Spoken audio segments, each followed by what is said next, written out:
बिस्तर पर बैठकर भोजन करने से क्या होता है? क्षमा कीजिए, लेकिन यह रहस्य स्वयं यमराज ने चित्रगुप्त को बताया था, और जब आप इसे सुनेंगे तो आपके भी रोंगटे खड़े हो जाएंगे। तो आइए बिना देरी किए जानते हैं कि मनुष्य को बिस्तर पर बैठकर भोजन क्यों नहीं करना चाहिए। कहा जाता है कि एक बार यमलोक के भव्य सभागार में यमराज अपने सिंहासन पर विराजमान थे। उनके समीप चित्रगुप्त विनम्र भाव से बैठे हुए धर्म और कर्म के रहस्यों पर वार्तालाप कर रहे थे। तभी चित्रगुप्त ने प्रश्न किया, हे प्रभु, कृपा कर मेरी शंकाओं का समाधान कीजिए। मनुष्य को भोजन किस प्रकार करना चाहिए? कौन सी दिशा और कौन सा स्थान भोजन के लिए उचित माना गया है? किन जगहों पर बैठकर भोजन नहीं करना चाहिए? भोजन से पूर्व और भोजन के बाद कौन सी क्रियाएं आवश्यक हैं? किन व्यक्तियों के घर का भोजन ग्रहण करना वर्जित है और किन किन स्थानों पर भोजन करने से मनुष्य की आयु घट जाती है? चित्रगुप्त के इन गूढ़ प्रश्नों को सुनकर यमराज हल्की मुस्कान के साथ बोले, हे चित्रगुप्त, तुम्हारा यह प्रश्न बहुत ही उचित है। वास्तव में मनुष्य का जीवन उसके आचार विचार और आदतों से ही निर्मित होता है। जैसा आचरण होगा वैसा ही फल उसे भोगना पड़ेगा। यदि मनुष्य उत्तम आचरण करता है तो सुख और दीर्घायु प्राप्त करता है, किंतु यदि अनुचित आदतों को अपनाता है तो दुख, रोग और यहां तक कि अकाल मृत्यु तक का सामना करना पड़ता है। यमराज ने आगे कहा, भोजन के समय शास्त्रों के नियमों का पालन करना परम आवश्यक है। जो भी मनुष्य विधिपूर्वक नियम पूर्वक भोजन करता है वह न केवल दीर्घायु होता है बल्कि उसके शरीर से रोग और व्याधियां भी दूर रहती हैं। उसके भीतर पाप का वास नहीं होता और वह सदैव ईश्वर की कृपा का पात्र बना रहता है। यही कारण है कि भोजन करते समय दिशा, स्थान, समय और उम्र का ध्यान रखना अनिवार्य बताया गया है। यह सुनकर चित्रगुप्त ने पुनः विनीत स्वर में कहा, हे प्रभु, कृपा कर इन रहस्यों को विस्तार से समझाइए। भोजन से जुड़े सभी नियम और उसके गूढ़ रहस्यों को मुझे बताइए। तब यमराज ने गंभीर स्वर में कहा, हे चित्रगुप्त, तुम्हारे प्रश्नों का उत्तर देने से पहले मैं तुम्हें एक प्राचीन कथा सुनाऊंगा। इस कथा में तुम्हें वे सभी रहस्य और नियम मिलेंगे जिनकी खोज में तुम प्रश्न कर रहे हो। यह कथा अत्यंत शिक्षाप्रद और कल्याणकारी है। जो भी श्रद्धा और भक्ति भाव से इसका श्रवण करेगा और इसे दूसरों तक पहुंचाएगा, उसके 32 प्रकार के पाप मैं स्वयं क्षमा कर दूंगा। यमराज की वाणी सुनकर चित्रगुप्त का हृदय आनंद और हर्ष से भर उठा। उन्होंने हाथ जोड़कर कहा, हे धर्मराज, आपके मुख से इस महान कथा को सुनना मेरे लिए परम सौभाग्य की बात है। मैं ध्यानपूर्वक इसे अवश्य सुनूंगा। तब यमराज ने चित्रगुप्त को वह प्राचीन कथा सुनाना प्रारंभ किया। प्रिय श्रोताओं, आप भी इस कथा को मन लगाकर सुनिए, क्योंकि यह अत्यंत ज्ञानवर्धक और पवित्र है। प्राचीन काल में मगध देश के विजय नामक राज्य में चंद्रकेतु नामक प्रतापी और धर्मपरायण सम्राट राज्य करते थे। उस राज्य में प्रकृति की भरपूर संपदा विद्यमान थी और प्रजा सुखी, संतुष्ट और निश्चिंत जीवन व्यतीत कर रही थी। सम्राट चंद्रकेतु गुणवान, बुद्धिमान और दयालु हृदय वाले थे। वे सदैव प्रजा के हित में प्रयासरत रहते, यज्ञ, दान और लोक कल्याण के कार्यों में संलग्न रहते। प्रजाजन उन्हें पिता के समान आदर और स्नेह देते। राजा की पत्नी रानी शीलवती भी उतनी ही धर्मपरायण और सदाचारी थीं। उनका रूप मनोहर था और हृदय ईश्वर भक्ति से परिपूर्ण। प्रतिदिन वह पूजा पाठ और धर्म कर्म में लीन रहती और महल का वातावरण पवित्र और मंगलमय बनाए रखती। जरूरतमंदों को अन्न और वस्त्र दान करना रानी शीलवती का प्रतिदिन का नियम था। उनके हृदय में केवल करुणा और भक्ति का भाव था। जब भी कोई दरिद्र, भूखा या असहाय उनकी चौखट पर आता, रानी अपनी उदारता से उसे तृप्त कर देती और अंतर्मन से प्रजा के कल्याण की कामना करती। इस दिव्य दंपति के राज्य में सब ओर सुख और समृद्धि का वातावरण था। खेतों में लहलहाती फसलें झूमती, नगर में व्यापारियों की गाड़ियां भरी रहती और घर घर में आनंद का दीप जलता। प्रजा अपने राजा रानी को ईश्वर का साक्षात स्वरूप मानती थी। परंतु इस सुख और समृद्धि के बीच एक गहन पीड़ा थी जो राजा चंद्रकेतु और रानी शीलवती के हृदय को निरंतर सालती रहती थी। यह पीड़ा थी संतान सुख से वंचित रहने की। वर्षों बीत गए। उन्होंने अनगिनत व्रत और पूजन किए, यज्ञ हवन करवाए, पवित्र तीर्थों की यात्राएं की, आर्षि मुनियों की सेवा में अपने दिन समर्पित किए, देवी देवताओं से आंसुओं भरी प्रार्थनाएं की। फिर भी भाग्य ने उन्हें संतान का वरदान न दिया। राजा चंद्रकेतु कई बार अपने महल की कक्षाओं में अकेले बैठे चिंतन करते और गहरी उदासी में डूब जाते। वे स्वयं से प्रश्न करते, आखिर ऐसा कौन सा पाप मैंने किया है जिसके कारण मुझे पुत्र सुख से वंचित रहना पड़ रहा है? मेरे राज्य में सब कुछ है, प्रजा सुखी है, धन धान्य का अभाव नहीं, परंतु मेरे वंश को आगे बढ़ाने वाला कोई उत्तराधिकारी नहीं। क्या मेरे पुण्य अपूर्ण रह गए हैं, या यह सब मेरे पूर्व जन्म के किसी अपराध का फल है? यही विचार उन्हें दिन प्रतिदिन और अधिक विषाद में डुबो देता। राजा के दुख की छाया अब प्रजा तक भी पहुंच गई थी। प्रजाजन सोचते कि जिस राजा ने उन्हें पिता समान संभाला, जिसकी छत्रछाया में वे सुख शांति से जीवन बिता रहे हैं, वह स्वयं संतानहीनता के कारण इतना व्याकुल है। तब सबने मिलकर ईश्वर से प्रार्थना करना आरंभ किया कि शीघ्र ही राजा रानी को संतान का सुख प्राप्त हो। इन्हीं दिनों एक रात राजा ने मन ही मन निश्चय किया कि अब वे किसी महान महात्मा की शरण लेकर अपनी शंका का समाधान अवश्य पूछेंगे। उन्हें स्मरण आया कि इस समय महान तपस्वी अर्षि वशिष्ठ समीपवर्ती वन में अपने आश्रम में तपस्या कर रहे हैं। अर्षि वशिष्ठ त्रिकालदर्शी दिव्य दृष्टि वाले महात्मा थे। वे न केवल वेद पुराणों के गहन झाता थे, बल्कि मनुष्य के भाग्य और उसके कर्म फल को भी भली भांति देख सकते थे। राजा चंद्रकेतु को विश्वास हुआ कि केवल वही इस रहस्य को उजागर कर सकते हैं। अगली ही भोर, जब सूर्य की पहली किरणें वन की पत्तियों पर सुनहरी आभा बिखेर रही थीं, राजा अपने रथ पर कुछ विश्वस्त सहयोगियों सहित सवार होकर आश्रम की ओर चल पड़े। शीघ्र ही वे हरे भरे वृक्षों से घिरे उस वन में पहुंचे जहां अर्षि वशिष्ठ का आश्रम था। वहां का वातावरण अद्भुत शांति से भरा था। पक्षियों का मधुर कलरव गूंज रहा था। पवन मंद मंद बहकर साधना का संदेश सुना रही थी। जब राजा रथ से उतरे तो आश्चर्य हुआ कि स्वयं वशिष्ठ मुनि आश्रम के द्वार पर उनकी प्रतीक्षा कर रहे थे, मानो उन्हें पहले से ही उनके आगमन का आभास हो। मुनि के मुखमंडल पर तेज और करुणा की छटा मिलकर ऐसी ज्योति फैला रही थी कि राजा का व्याकुल मन कुछ ही क्षणों में शांत हो गया। अर्षि ने मधुर मुस्कान के साथ राजा का स्वागत किया और बोले, आओ राजन, हमारे आश्रम में तुम्हारा स्वागत है। आज यहां आने का क्या कारण है? सब कुशल तो है ना? कहीं ऐसा तो नहीं कि राज्य कार्यों से ऊबकर तुमने संन्यास लेने का निश्चय कर लिया हो? इतना कहकर मुनि ने हल्की मुस्कान की, फिर गंभीर होकर राजा की ओर देखने लगे। राजा चंद्रकेतु ने तुरंत हाथ जोड़ लिए और गहन विनम्रता से बोले, हे मुनिवर, राज्य कार्य सुचारू रूप से चल रहे हैं। संन्यास का इरादा अब भी नहीं है, परंतु मेरे हृदय पर एक भारी बोझ है, जिसके कारण मैं रात दिन व्याकुल रहता हूं। मैंने सोचा कि यदि इस रहस्य को कोई जान सकता है तो वह केवल आप ही हैं। आप जगत के रहस्यों को जानने वाले, सत्य को प्रकट करने वाले और भविष्य दृष्टा हैं। यह सुनकर अर्षि वशिष्ठ ने सहानुभूति भरे स्वर में कहा, राजन, आप जैसे प्रतापी और धर्मनिष्ठ राजा को भला किस कारण से दुखी होना चाहिए? आपकी प्रजा सुखी है, राज्य समृद्ध है।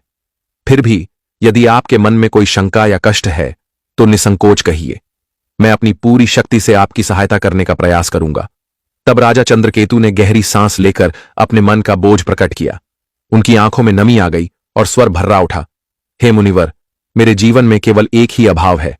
मुझे संतान सुख प्राप्त नहीं हुआ, न पुत्र है न पुत्री। मैंने अनगिनत यज्ञ और व्रत किए, उपवास रखे, पवित्र तीर्थों के दर्शन किए, ब्राह्मणों को दान दिया, हर संभव उपाय किया, किंतु भाग्य ने मुझे संतान सुख से वंचित रखा। यही पीड़ा मेरे जीवन का सबसे बड़ा दुख है। राजा चंद्रकेतु का हृदय अब व्याकुलता से भर उठा। आंखों में आंसू तैरते हुए उन्होंने कांपते स्वर में कहा, हे मुनिवर, कृपा कर यह बताइए कि ऐसा कौन सा अपराध मुझसे हुआ है जिसके कारण मुझे संतानहीन रहने का यह कठोर दंड मिला है? मेरे बाद मेरे राज्य का उत्तराधिकारी कौन होगा? मेरा वंश कैसे आगे बढ़ेगा? मेरे मन की यह पीड़ा दूर कीजिए और यह भी बताइए कि संतान प्राप्ति के लिए मुझे क्या उपाय करना चाहिए। राजा की व्यथा सुनकर अर्षि वशिष्ठ कुछ क्षणों तक मौन हो गए।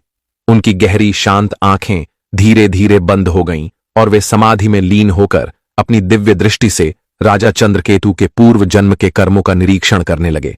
चारों ओर वातावरण स्थिर और गंभीर हो गया। केवल पक्षियों का मधुर कलरव और वन की मंद मंद हवाएं ही गूंज रही थीं। राजा की दृष्टि अर्षि पर ही टिकी थी। उनकी सांसें थमी हुई थीं, मानो समय भी ठहर गया हो। कुछ क्षणों बाद अर्षि ने नेत्र खोले। उनके मुखमंडल पर गंभीरता थी और स्वर में करुणा। उन्होंने कहा, हे राजन, जो बात मैं कहने जा रहा हूं उसे धैर्यपूर्वक सुनो। तुम्हारे संतान न होने का कारण तुम्हारे इस जन्म में नहीं, बल्कि पूर्व जन्म में किए गए कर्मों में छिपा हुआ है। तुम्हें इस जन्म में संतानहीनता का दंड इसलिए मिला है क्योंकि पिछले जन्म में अनजाने में तुमसे एक बड़ा पाप हो गया था। राजा चंद्रकेतु का हृदय धड़क उठा। वे चकित होकर बोले, हे मुनिवर, कृपा कर उस पाप का विस्तार से वर्णन कीजिए। मैं जानना चाहता हूं कि ऐसा कौन सा अपराध था जिसके कारण मुझे इस जन्म में इतना कष्ट भोगना पड़ रहा है। श्री वशिष्ठ ने गहरी सांस ली और शांत स्वर में कहा, राजन, पूर्व जन्म में तुम कोई राजा नहीं थे। तुम एक साधारण शिकारी थे और वन में शिकार करके अपनी जीविका चलाते थे। मूलतः तुम्हारा हृदय बुरा नहीं था, किंतु शिकार के दौरान कई बार अधर्म हो ही जाता था। एक दिन की बात है, तुम एक हिरण का पीछा करते करते घने जंगल में बहुत दूर निकल गए। थकान और जल्दबाजी में तुम्हें लगा कि हिरण झाड़ियों के पीछे छिपा हुआ है।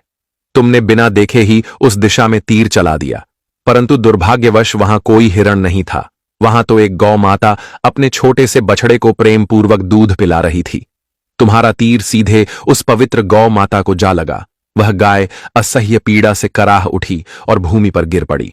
उसका बछड़ा भय से कांपने लगा और अपनी मां के चारों ओर बेचैनी से दौड़ने लगा। जब तुम्हें अपनी भूल का आभास हुआ तो तुम पछतावे से व्याकुल हो उठे।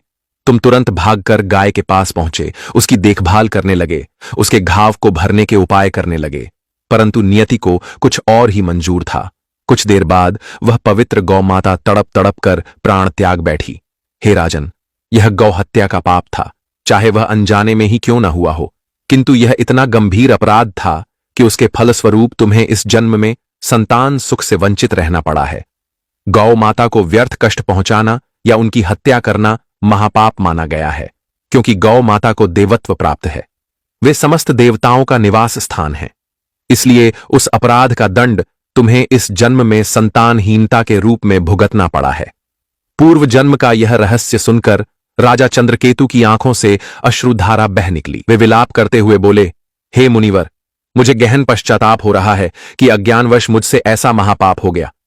मैंने अनजाने में गौ माता को कष्ट पहुंचाया और यही कारण है कि आज मुझे संतान सुख से वंचित रहना पड़ रहा है। किंतु कृपा करके यह बताइए कि क्या इस पाप से मुक्ति का कोई मार्ग है? क्या कोई ऐसा प्रायश्चित्त है जिसे करके मैं इस बोझ से मुक्त हो सकूं? क्या कोई उपाय है जिससे मैं पुनः संतान सुख का अधिकारी बन सकूं? आर्षि वशिष्ठ ने करुणा से भरे स्वर में कहा, हे राजन, संसार में कोई भी पाप ऐसा नहीं है जिससे प्रायश्चित्त और भक्ति के द्वारा मुक्ति न मिल सके। यदि मनुष्य सच्चे हृदय से प्रायश्चित्त करना चाहे तो ईश्वर स्वयं उस पर कृपा करते हैं। तुम्हारे मामले में भी उपाय संभव है। गौहत्या या गौ को कष्ट पहुंचाने के प्रायश्चित्त स्वरूप तुम्हें आजीवन गौ सेवा करनी चाहिए। गौ सेवा से बढ़कर कोई पुण्य कार्य इस पृथ्वी पर नहीं है। तुम भूखी गायों को चारा पानी दो, गौशालाओं का निर्माण कराओ, बीमार गायों का उपचार कराओ और सच्चे मन से गौ माता के प्रति प्रेम और श्रद्धा रखो। यदि तुम यह सब करते हो तो पूर्व जन्म का पाप धीरे धीरे क्षीण होगा और तुम्हें संतान सुख प्राप्त होगा। आर्षि के वचन सुनकर राजा चंद्रकेतु की आंखें कृतज्ञता से भर आईं।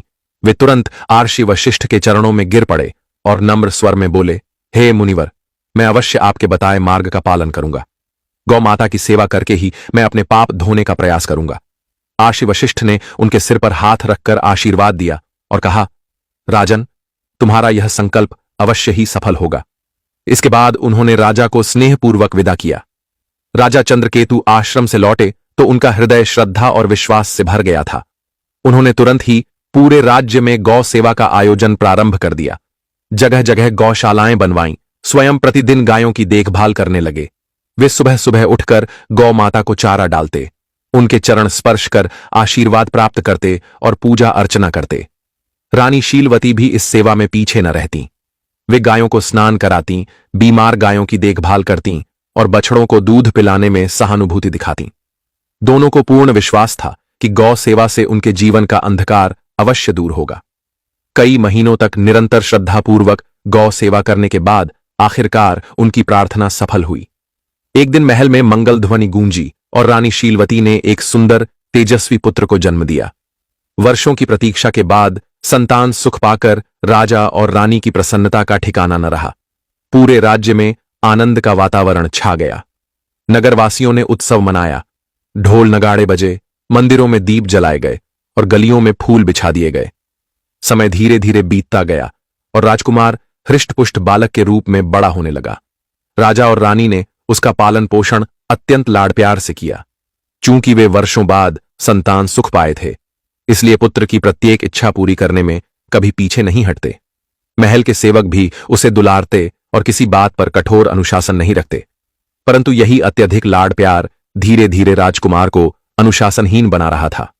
वह हृदय से बुरा नहीं था, किंतु बचपन से ही उसे मनमर्जी करने की आदत पड़ गई थी। वह प्रायः सुबह देर तक सोता रहता और बिना स्नान किए ही रसोई से नाश्ता मंगा लेता। कई बार तो भोजन कक्ष में जाने का कष्ट भी नहीं करता और बिस्तर पर ही भोजन करने की जिद करता। महल के सेवक उसकी हर आज्ञा का पालन करते और सोने की थालियों में तरह तरह के व्यंजन सजाकर उसके शयन कक्ष तक ले आते। राजगुरु और कुछ बुजुर्गों ने कई बार राजा रानी को चेताया कि बच्चे को अनुशासन में रखा जाना चाहिए। उन्होंने यह भी समझाया कि स्नान करके उचित स्थान पर बैठकर भोजन करना ही शास्त्र सम्मत है। परंतु राजा और रानी अपने पुत्र के मोह और वर्षों बाद मिले सुख के कारण उसकी गलतियों को अनदेखा कर देते। रानी शीलवती तो बेटे की हर फरमाइश पूरी करना अपना कर्तव्य मानती और चाहती कि उसके जीवन में कभी कोई दुख न आए।